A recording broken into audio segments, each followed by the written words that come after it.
കുറച്ച രാജ്യത്തെ ആദ്യത്തെ പ്രധാനമന്ത്രിയാണ് മോദിയെന്ന് മുൻ പ്രധാനമന്ത്രി മൻമോഹൻ സിംഗ്. തുടരെ വിദ്വേഷം പരത്തുന്ന പ്രധാനമന്ത്രി നരേന്ദ്രമോദിക്കെതിരെ ആഞ്ഞടിക്കുകയാണ് ഡോക്ടർ മൻമോഹൻ സിംഗ്. സമൂഹത്തിലെ ഒരു പ്രത്യേക വിഭാഗത്തെയും പ്രതിപക്ഷത്തെയും ലക്ഷ്യം വയ്ക്കാൻ മോദി വിദ്വേഷവും പാർലമെന്ററി വിരുദ്ധവുമായ പദങ്ങൾ ഉപയോഗിക്കുന്നുവെന്ന് മൻമോഹൻ സിംഗ് പറഞ്ഞു.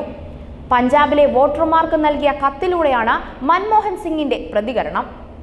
തെരഞ്ഞെടുപ്പിൽ നേട്ടം കൊയ്യുന്നതിനായി വിദ്വേഷ പരാമർശങ്ങളിലേക്കും വർഗീയതയിലേക്കും തിരിയുന്ന രാജ്യത്തെ ആദ്യ പ്രധാനമന്ത്രിയാണ് നരേന്ദ്രമോദി.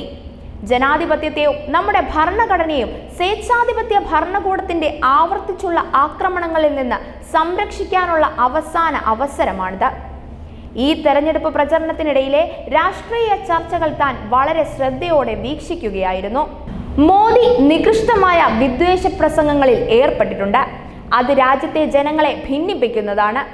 പ്രധാനമന്ത്രിയുടെ ഓഫീസിന്റെ അന്തസ്സും ഗൗരവവും കുറച്ച രാജ്യത്തെ ആദ്യ പ്രധാനമന്ത്രിയാണ് മോദി. ഒരു പ്രത്യേക വിഭാഗത്തെയോ പ്രതിപക്ഷത്തെയോ ലക്ഷ്യം വെക്കാൻ മുൻ പ്രധാനമന്ത്രിമാരൊന്നും തന്നെ ഇത്രയും നികൃഷ്ടമായ താഴ്ന്ന നിലവാരത്തിലുള്ളതുമായ ഭാഷ ഉപയോഗിച്ചിട്ടില്ല. ചില തെറ്റായ പ്രസ്താവനകൾ അദ്ദേഹം തനിക്ക് നേരെയും നടത്തിയിട്ടുണ്ട്.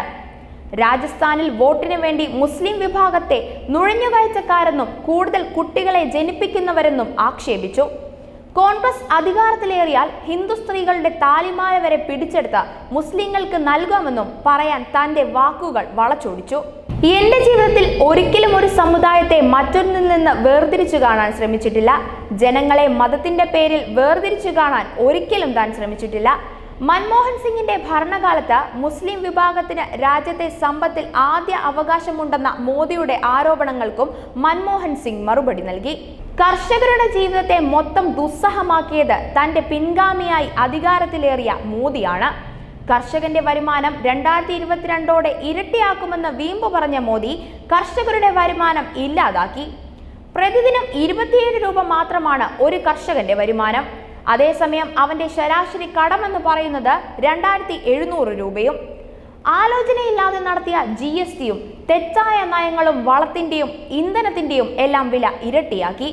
വികലമായ കർഷക നിയമം നടപ്പാക്കാനൊരുങ്ങിയ മോദിക്കെതിരെ സമരം നടത്തിയ കർഷകരെ ഇത്തിൽ കണ്ണികളെന്നും സമരജീവികളെന്നും ആക്ഷേപിച്ചു.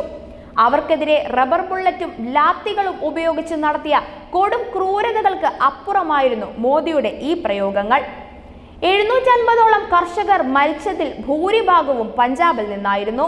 കഴിഞ്ഞ 10 വർഷവും പഞ്ചാബിനെയും പഞ്ചാബികളെയും അപമാനിക്കാനാണ് മോദി ശ്രമിച്ചതെന്നും പഞ്ചാബിലെ കർഷകനയച്ച കത്തിലുണ്ട്.